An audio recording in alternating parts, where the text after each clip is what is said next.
আজকে আমার ফ্রেন্ড আমার বান্ধবী আমাকে অনেক বড় একটা সারপ্রাইজ দিয়েছিল সকাল সকাল। আসসালামু আলাইকুম এভরিওয়ান, কি অবস্থা সবার? আশা করছি সবাই অনেক ভালো আছেন, আমরাও আলহামদুলিল্লাহ ভালো আছি। সেদিন বাচ্চাকে নিয়ে স্কুলে যাওয়ার পর স্কুলে তেমন কেউ আসে নাই, আমাদের মৌমাছি গ্রুপের কেউই আসে নাই, শুধু আমি আর দু একজন ফ্রেন্ডরা ছিলাম। তো মালাইসার মা আজকে বলতেছে যে আমাকে নাস্তা করাবে, ওর হাজবেন্ড আসছে। তো সব সময় ভাইয়া এসে আমাদেরকে নাস্তা করায়, বাট আজকে তো আমরা কেউই নাই, খালি শুধু আমি ছিলাম। তো এই জন্য মালাইসার মা আমাকে নিয়ে ওদের গাড়িতে নিয়ে সোজা রেডিসন ব্লুতে চলে আসছে। আর আমাদের এই বান্ধবীটা এত কিউট আর এত পাগলি, ও হুটহাট কি করবে বুঝতেই পারে না। তো ও যখন তখনই ওর হাজবেন্ডকে কল দিয়ে এনে আমাদেরকে নাস্তা করাবে। ও আমাদের গ্রুপের অনেক কিউট একটা ফ্রেন্ড, আমাদের আর অনেক ভালো।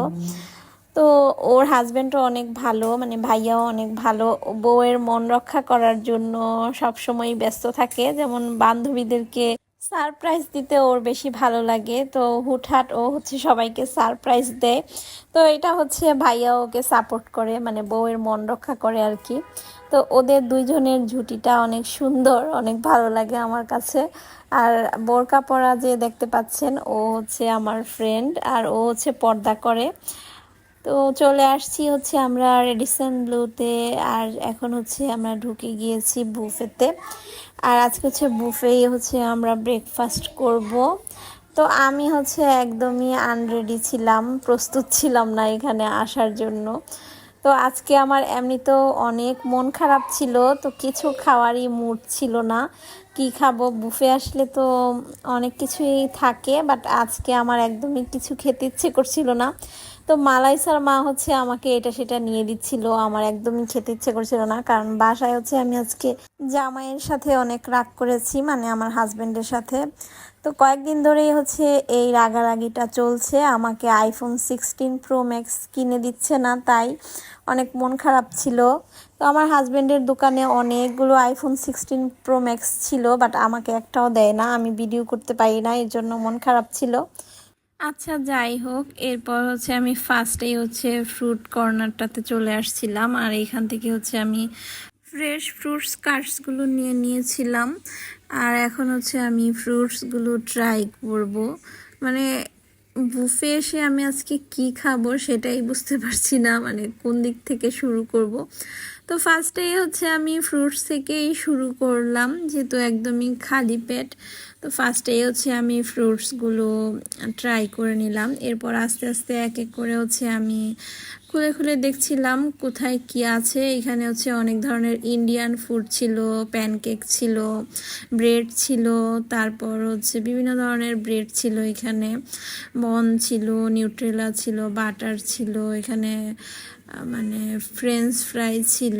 তো আমি ডেজার্ট কর্নারটাতেই চলে আসছি। এখান থেকে ক্রোসেন পেস্ট্রিগুলো দেখব, টেস্ট করব কেমন লাগে খেতে। আর এই টাইপসের ডেজার্ট আইটেমগুলোই আমার কাছে ভালো লাগে। তো এখান থেকে আমি ক্রোসেন পেস্ট্রি নিয়ে নিয়েছিলাম। এক এক করে অল্প অল্প করে টেস্ট করার জন্য নিচ্ছিলাম কেমন লাগে, বাট সবগুলো থেকেই নেওয়া হয়েছে। কিছু কিছু আইটেম আমি মিস করেছিলাম। আর এত কিছু খাওয়া তো এখন সম্ভব না, যেহেতু আমার আজকে মন খারাপ। তো এরপর আমি এখানে পরোটার দিকে চলে আসছি, পরোটা নিয়ে নিয়েছিলাম নাস্তার আইটেমগুলোর দিকে। আর এই পাশে ছিল মুগ ডাল। তো এখন আমি আর মালাইসার মা দুইজনে মিলে নিচ্ছিলাম। মালাইসার মা আমাকে সার্ভ করে দিচ্ছিল। তো আমি এখানে নিয়েছিলাম এক পিস পরোটা আর মুগ ডাল নিয়ে নিয়েছিলাম। তো সব কিছু মিলিয়ে অল্প অল্প করে আমি মোটামুটি কয়েকটা আইটেমই নিয়েছি। আমার আজকে একদমই চিকেনের আইটেম কোনো কিছুই চিকেনের তৈরি কোনো কিছুই খেতে ইচ্ছে করছিল না। তো এখানে ফ্রেশ জুস ছিল, রেডিসন ব্লুর জুসগুলো কিন্তু বেশ মজা হয়, ফ্রেশ জুসগুলোই দেওয়া হয় বুফে। তো এরপর আমরা অনেক গল্প করলাম, আর আস্তে আস্তে নাস্তা করলাম আমরা তিনজন, ভাবি, আমি আর ভাইয়া।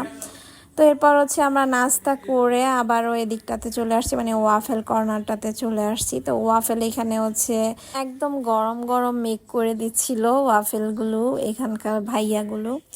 তো আমরা হচ্ছে কিছুক্ষণ ওয়েট করছিলাম, তো এখনও মেক করা হয়নি। আমারটা করা হয়েছে, বাট মালাইসার মারটা এখনও করা হয়নি। তো আমি হচ্ছে আমারটা নিয়ে এখন হচ্ছে রেডি করছিলাম, ওয়াফেলটা সাজাচ্ছিলাম।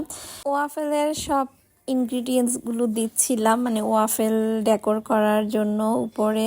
এখানে হচ্ছে আমি ফ্রুট কম্পোট দিয়ে দিয়েছি, তারপর হচ্ছে চকলেট দিয়ে দিচ্ছি, তারপর এখানে হচ্ছে মাপেল সিরাপ ছিল, বাট এটা আমি দেইনি। আর এখানে উপরে হচ্ছে আমি হুইপ ক্রিম দিয়ে দিচ্ছি। ব্যাস, এই তো আমার ওয়াফেলটা রেডি হয়ে গিয়েছে। তো আমারটা একটু ঠান্ডা ছিল, তো আমি এই ঠান্ডাটাই হচ্ছে এখন খাবো। তো ওয়াফেলটা নিয়ে জাস্ট আমি চলে গিয়েছিলাম আবারও ডেজার্ট সেকশনে, ইয়োগার্ট সেকশনের এখানে। তো এখান থেকে হচ্ছে আমি মুসলিটা নিয়ে নিয়েছিলাম, আর সাথে হচ্ছে মালাইসার মা উপরে কিছু ফ্রুটস দিয়ে দিচ্ছিল আমাকে। আর এটার সাথে ফ্রুটস মিক্সড করলে অনেক বেশি মজা হবে, তাই হচ্ছে আমি এখান থেকে ফ্রেশ ফ্রুটসগুলো নিচ্ছিলাম। আর মালাইসার মাকে বললাম তুমি গোলাপ জামুন খাও, এর জন্য গোলাপ জামুনটাও হচ্ছে নিয়ে নিয়েছিলাম। তো এরপর হচ্ছে আবারও চলে আসছি আমরা টেবিলে খাওয়ার জন্য। এখন আমি হচ্ছে ওয়াফেলটা টেস্ট করব। ওয়াফেলটা আমার কাছে আজকে তেমন বেশি একটা ভালো লাগেনি, মোটামুটি লেগেছে।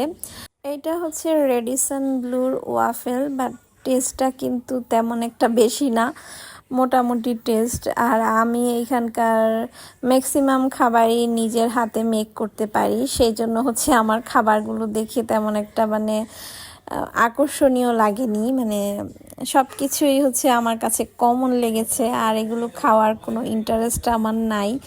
তবুও খেয়েছি মোটামুটি, মাশাল্লাহ আমার অনেক ভালো লেগেছে খাবারগুলো খেতে। তো এরপর হচ্ছে কিছুক্ষণ বসেছিলাম, আর বসে বসে হচ্ছে ভিডিও করছিলাম, আর পিছন থেকে কিছু লোকজন আমাকে শুধু দেখছিল আর ফলো করছিল। আচ্ছা যাই হোক, যা ইচ্ছা তা করুক, আমার দেখার বিষয় না। তো এখন হচ্ছে আমরা অনেক মজা করলাম, 2 ঘন্টা বসেছিলাম, তো এখানে অনেক সুন্দর সময় কাটালাম। এরপর হচ্ছে আমি চাইলাম যে ইন্ডিয়ান ফুডগুলো কীরকম একটু টেস্ট করি। এখান থেকে হচ্ছে ইডলি, তারপর হচ্ছে সাম্বার, এগুলো নিয়ে নিচ্ছিলাম, বাট এগুলো আমি হচ্ছে একটু মুখে দিয়ে আমার একটুও ভালো লাগেনি। তো যেরকম নিয়েছিলাম জাস্ট খালি একটু টেস্ট করার জন্য নিয়েছিলাম, তো ওই অবস্থায় হচ্ছে আমি রেখে চলে আসছি, আমার কাছে তেমন একটি ভালো লাগেনি। তো এরপর হচ্ছে মালাইসার মা হচ্ছে গোলাপ জামুন টেস্ট করবে, তো ও হচ্ছে ওর ওয়াফেলটা রেডি হয়েছে, তো ও হচ্ছে ওর মানে ডেজার্টগুলো নিয়ে আসছে খাওয়ার জন্য। এরপর হচ্ছে ওর খাওয়া শেষ হয়েছে, আর আমরা হচ্ছে এখন চলে যাব, আমাদের হচ্ছে যাওয়ার সময় হয়ে গিয়েছে। আমরা যখন বের হয়ে যাব তখন হচ্ছে জুস বারের এদিকে হচ্ছে আমরা বসেছিলাম, মানে লবির মতো যে ওইখানে। আর মালাইসার মা বলছিল যে চলো তোমাকে ভিডিও আর পিক তুলে দেই। তো এরপর হচ্ছে আমি বসেছিলাম, আর ওরা হচ্ছে আমাকে পিক তুলে দিচ্ছিল, খুব সুন্দর সুন্দর পিক তুলে দিচ্ছিল দুজন, মানে ওরা 2জন হাজব্যান্ড ওয়াইফ আমাকে হচ্ছে পিক তুলে দেয় বসে বসে, আর আমি বসেছিলাম। তো এখানে হচ্ছে কিছুক্ষণ বসেছিলাম, বসে অনেক মানে মজা করলাম, দেন চলে আসছি আমরা বাহিরে। এখন হচ্ছে আমরা বের হয়ে যাব। এই যে বরখাউলিটা দেখছেন, এটা হচ্ছে আমার ফ্রেন্ড মালাইসার মা। তো ও অনেক মজার একটা মানুষ, কি বলবো, ওর সাথে থাকতে অনেক বেশি ভালো লাগে। ও কি কি কথা বলে এগুলো শুনতে অনেক বেশি ভালো লাগে। বাট ওরা হচ্ছে চট্টগ্রামের মানে মেয়ে, তো ওদের কথাগুলো আমার বেশি ইন্টারেস্ট লাগে শুনতে। এরপর হচ্ছে আমরা রেডিসন ব্লু থেকে বের হয়ে এখন হচ্ছে বাজার করতে যাব। আরও কিছুক্ষণ সময় আমাদের হাতে ছিল, মানে স্কুল ছুটি হওয়ার আরও আধা ঘন্টার মতো বাকি ছিল। এরপর হচ্ছে আমরা কাজিরদিউরি বাজারে চলে আসছিলাম। বাজারে এসে আজকে পুরাই অবাক, ইলিশ মাছের প্রাইস ছিল 3200 টাকা কেজি। তো আচ্ছা যাই হোক, এখন হচ্ছে ইলিশ মাছের সিজন শুরু হয়নি, আস্তে আস্তে শুরু হবে, তখন হয়তো প্রাইসটা একটু কমবে। এরপর হচ্ছে আমি চাকমাদের কিছু সবজি দেখছিলাম, এটা হচ্ছে বাঁশকরল, চাকমারা অনেক পছন্দ করে খায়। এই সবজিটা হচ্ছে আমি বাসায় রান্না করে ট্রাই করব, কেমন লাগে তখন আপনাদের সাথে শেয়ার করব। আজকে তো আমার ফ্রেন্ড আমাকে সকালবেলায় অনেক সুন্দর একটা সারপ্রাইজ দিয়েছে, যেমন রেডিসন ব্লুতে বুফে ব্রেকফাস্ট করালো, ওদেরকে তো অনেক অনেক থ্যাঙ্কস। আজকের ব্লগটা এই পর্যন্তই, নেক্সট ব্লগে সবাইকে স্বাগতম। Thank you for watching my video.